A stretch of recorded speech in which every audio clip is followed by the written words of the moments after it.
Because you've always been meant for this, he said softly. You're part of something much bigger than you realize.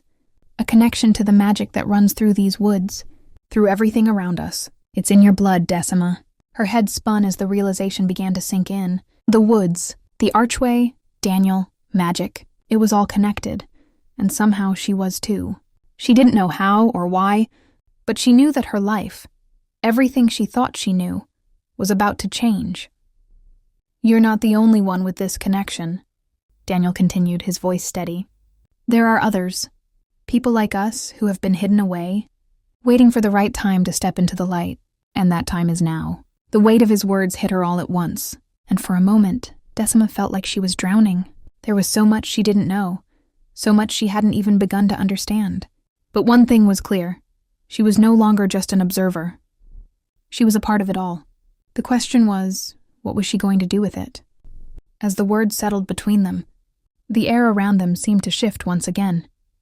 Heavier now, as if the forest itself were holding its breath. The space between them had changed, but Decima didn't feel the need to move. She wasn't afraid of what was happening, though there was still so much she didn't understand.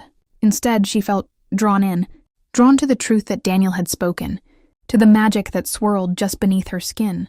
She could feel it now, clearer than ever. The pulse, the hum, the power, it was inside her. It was part of her, just as Daniel had said. And yet, even as she stood there, trying to make sense of it all, she knew there was no going back. The magic wouldn't let her. Neither would the bond between them.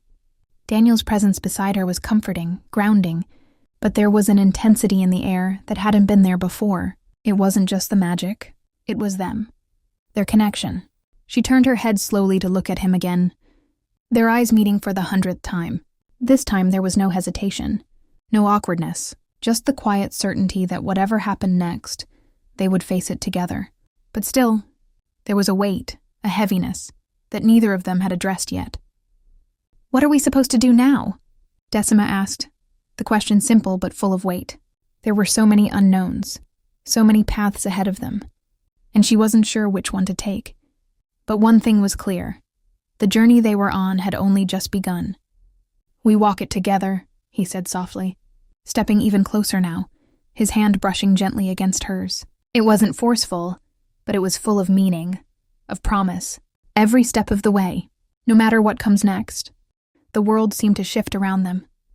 The forest, the magic, the bond, everything that had felt so unfamiliar to her before was starting to make sense. It was their world now. The magic wasn't something she could fight. It was something she was meant to embrace. And for the first time, Decima didn't feel afraid. She felt ready.